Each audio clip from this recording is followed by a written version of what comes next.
Organise किया जा रहा है और जो सीनियर रैंक के ऑफिसर्स हैं वो अपनी जान छुड़ा के और तबादले करा के यहाँ से निकल गए।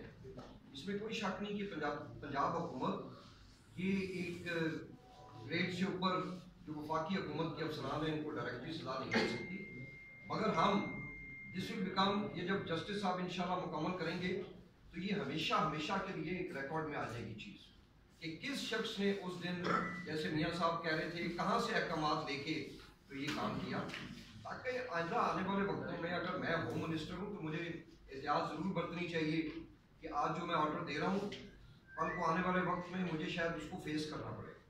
तो ये है वो मेन मकसद। इसमें डिले ज़रूर हुआ, मगर हम हरगिज़ ये नहीं चाहते थे कि सब इंस्पेक्टर वो बेचारे सजाएं ले लें और जो बड़े बड़े उद्योगों के अफसर हैं जिन्होंने इनसे करवाया उन शायद नीचे अफसरान का किसी का भी हमारे साथ कोई ऐसा तल्लुक नहीं था।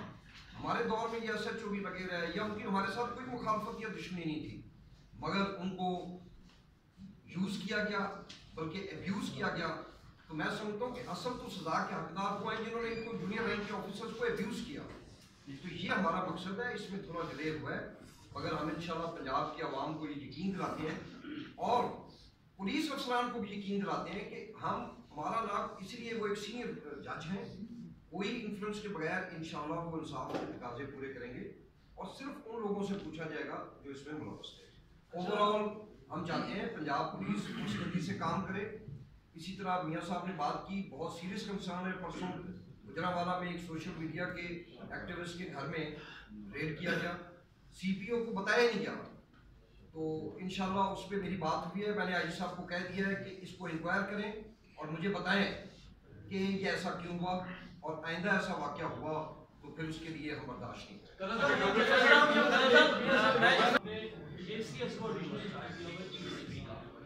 जो आज की प्रेस कॉन्फ्रेंस है बड़ा क्लियर है कि आपने फायरिंग का स्पॉट पर रुकना दिया IG पंजाब की तरफ 18th अमेंडमेंट का जो भी आपका लीगल राइट है उसे लेकर। ऐसी सूरत हाल में जब चीफ सेक्रेटरी आपके साथ चलने को तैयार नहीं है, वफाक वहाँ से कोई सीनियर अफसर भिजवा नहीं रहा, IG को क्लियर कर रहे हैं कि अंडर 18th अमेंडमेंट जो हक है वो होगा कानून के मुताबिक। तो ऐसी सूरत में ये तो बिल्कुल डेडलॉक बन जाएगा घर के अंदर। देखिए फैसल आपके सवाल के दो पार्ट हैं। पहला पार्ट तो ये है कि जो आपने चीफ सेक्रेटरी साहब का कहा कि वो जनाब जा चुके हैं, मेरा ख्याल उन्हें बहुत पहले चला देना चाहिए था। इसलिए चला देना चाहिए था कि क्योंकि मैं PTI की नुमाइंदगी भी करता हूँ, अपने वर्कर की नुमाइंदगी भी करता हूँ, उस हवाले से कि जब 25 मई को जब पुलिस हमारे घरों में घुस रही थी, चार दीवारी का तकद्दुस इस्तेमाल कर रही थी, तो जो आईनी सरबरा चीफ सेक्रेटरी की शक्ल में वहाँ पर मौजूद था, कम अज़ कम वही उनको रोक लेता। हम सड़कों पर होते, हमें मार पिटती, कोई मसला नहीं था। खवातीन को हरासा करना, बच्चों का मारना पीटना, घरों के दरवाजे तोड़ देना, सामान उठा के लोगों का ले आना, यह कहाँ पर लिखा हुआ है? इसका मतलब है कि IG और चीफ सेक्रेटरी दोनों वहां पर मौजूद थे, तो क्या वो नींद की गोलियां खा के सो रहे थे? लिहाजा जो अब चीफ सेक्रेटरी हैं वो पूरे इख्तियारात के साथ अपनी जिम्मेदारी निभा रहे हैं। जहां तक IG का तल्लक है मौजूदा का, उसमें बात ये ज़हन में रखी जाए, हम किसी को गैर आईनी अहकामात के लिए नहीं कहेंगे, लेकिन जो आईनी बात भी हमारी रद्द करेगा तो फिर कैबिनेट को, हुकूमत को इख्तियार हासिल है कि उसने उसकी जवाबदेही करनी है। लिहाजा वो कैबिनेट के सामने IG हो या चीफ सेक्रेटरी हो या कोई भी ऑफिसर हो, वो कैबिनेट के सामने जवाब दे। और कैबिनेट जो है वही हुकूमत है, ना IG हुकूमत है ना चीफ सेक्रेटरी हुकूमत है, हुकूमत कैबिनेट है। तो जो आपका सवाल है कि उस तरफ बिल्कुल हम इस बात पे ये कह रहे हैं कि गैर आईनी अगर अहकामात आप वफाक से लेकर पंजाब के ऊपर इंप्लीमेंट करने की कोशिश करेंगे तो ये नहीं होगा। हम आपको कभी भी गैर आईनी अहकामात के बारे में नहीं कहेंगे कि आप जनाब इस बात को टो करें और आप आगे की तरफ जाए। तो जो हमारे आईनी अहकामात नहीं मानेगा फिर उस लिहाज से भी हम बात करें। अच्छा, एक एपिसोड हो गया, वफाक की जानिब से ये कहा जा रहा है कि पंजाब और खैबर पख्तूनख्वा से पुलिस की इजाफी नफरी तहरीक इंसाफ से किसी मुमकिन एहतजाज की सूरत में मांगी जा रही है, अगर कोई ऐसी एप्लीकेशन मौसूल हो गई है और अगर होती है तो क्या स्टांस होगा तहरीक इंसाफ का और फिर पंजाब हुकूमत का, और क्या IG बाउंड है आपकी मर्जी से ऐसे किसी काम के, या वो अपने तौर पर कोई फैसला कर सकते हैं? देखें, एक तो मैं पहले ये कहूँगा कि ये जो कांपे टांग रही हैं कि पंजाब से लोग आ रहे हैं, KPK से लोग आ रहे हैं, बहुत परेशान हो गए अभी से। और आप यकीन करें, हम नहीं चाहते। एक तासर मैं अभी बड़ा क्लैरिफाई कर देना चाहता हूँ, हमारे चेयरमैन साहब, हमारा खुदा न खास्ता, देखें इस्लामाबाद हमारा अपना दारुल हुकूमत है, वो हमारा आप समझें कि मरकज़ है। ये खुदा न खास्ता हमारे लोग लॉन्ग मार्च इस काम के लिए नहीं करने जा रहे कि हम कब्जा करने जा रहे हैं। हम अपना प्रोटेस्ट जब भी हुक्म देंगे और वो बिल्कुल आइन और कानून के दायरे में रह के होगा, कोई तशद्दुद हमारी तरफ से नहीं होगा। और मैं उम्मीद करता हूँ कि जो इस्लामाबाद पुलिस है वो भी कोई तशद्दुद नहीं करेगी।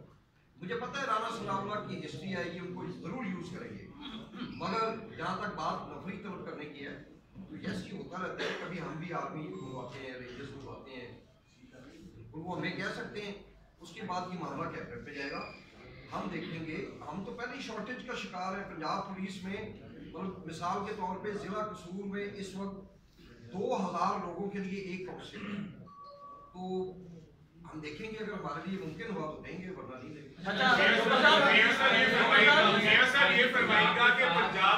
रिलेशनशिप कैसी है आपकी IG पंजाब के साथ? मौजूदा जो आपने प्रेस कॉन्फ्रेंस की, आपकी वर्किंग रिलेशनशिप, और क्या IG पंजाब को तब्दील करने का इरादा है? एक मैं आपको तासर ये हरगिज़ नहीं है। देखें, हमने ये बात वेरीफाई करना इसलिए ज़रूरी समझी कि परसों ऑर्डर जारी हुआ एक ऐसा कि CCPO का तबादला कर दिया गया। फिर साथ ही एक दो मीडिया हाउसेस में ऐसे आया कि जी वो तो IG साहब ऐसे नहीं करना चाहते थे तो CCPO ने कर दिया। जबकि मैं समझता हूँ कि ये चीज़ों को क्लैरिफाई होना चाहिए। IG साहब पूरे सूबे की पुलिस के कमांडर हैं और अपनी अपनी जिम्मेदारी सबको लेनी चाहिए। अगर एक चीज़ गलत हुई है, एक SHO ने अगर गलत एक FIR दे भी दी है, फर्ज करें, मैं उनकी बात करता हूँ, तो इसके बड़े प्रोसेस हैं, इसको इन्वेस्टिगेट किया जाएगा, देखा जाएगा। तो जहाँ तक ये बात है कि वर्किंग रिलेशनशिप, हम चाहते हैं कि हर अफसर अपनी अपनी जिम्मेदारी खुद ले, जो आईनी कानूनी जिम्मेदारी है मुझे अपनी लेनी चाहिए, मियाँ साहब, राज साहब। तो इसलिए हम देख रहे हैं, काम चल रहा है आगे। अच्छा मियां साहब, ये फरमाइएगा कि पंजाब में तब्दीली की बातें हो रही हैं, दोबारा से कहा जा रहा है कि PTI के जो अरकान असम्बली हैं, ऐसे अरकान असम्बली जिनको लगता है या खवातीन हैं जिनको अगली दफा शायद आप MPs ना बनाए, उनसे राब्ता किया जा रहा है इस्तीफे दिलवाने के हवाले से, और काफ लीग से भी राब्ते में है। क्या पंजाब में कोई तब्दीली आती हुई आपको नजर आ रही है? देखिए, ये तो एक दीवाने का ख्वाब है जो उनका पहले भी नहीं पूरा हुआ, अब भी नहीं इंशाल्लाह पूरा होगा। दूसरी बात ये है कि जो वफाक में लोग बैठे हुए हैं जो कि बैरूनी आलाकार बन के, जिन्होंने पाकिस्तान के अंदर एक इलेक्टेड हुकूमत को हुकूमत से बाहर किया है, अब वो चाहते हैं कि पंजाब के अंदर भी जो मैंडेट है उसको चोरी कर लिया जाए। यानी कि वहाँ पर भी 80 सीटों वाला जो है हुकूमत कर रहा है, जो पाकिस्तान के सबसे बड़ी जमात है जिसकी सीटें सबसे ज़्यादा, वो हुकूमत से बाहर है। कभी पाकिस्तान की तारीख में ऐसा नहीं हुआ। अब पंजाब में भी वो बार बार इसी तरह की बात कर रहे हैं। वजह ये है कि उनको नज़र आ रहा है कि पंजाब उनके हाथ से निकल चुका है।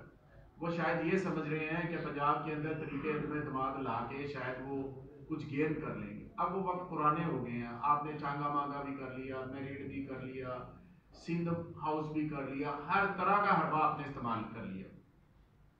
अब यहाँ लाहौर में एक थोड़ी सी साजिशगाह एक बनी हुई है जहाँ पर कुछ जो वफाकी हुकूमत के करिंदे हैं वो बैठकर प्लानिंग करते हैं कि पंजाब हुकूमत को किस तरह से गिराया जाए। इसके ऊपर मैं बाद में बात करूँगा आने वाले किसी 1, 2, 3 दिन के अंदर कि वो क्या चाह रहे हैं, उनकी ख्वाहिशात क्या हैं। वो ख्वाहिशात का तो उसके कोई पैरा नहीं लगाया जा सकता, ख्वाबों के ऊपर तो पैरा नहीं लगाया जा सकता। वो यही चाहते हैं कि पंजाब से इनकी हुकूमत जो है वो ख़त्म की जाए, जो कि मैं समझता हूँ कि वो अब वो ज़माने पुराने हो गए हैं कि जब आप MP साहबान को तोड़ के ये कर लेते थे, अब वो वक्त ख़त्म हो गया।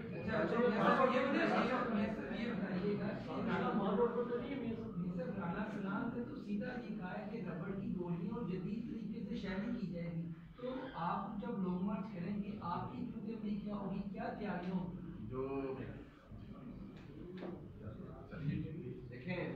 मैं आपसे पहले बार बार अर्ज कर रहा हूँ कि ये तासर हरगिज़ ना लिया जाए। किसी एक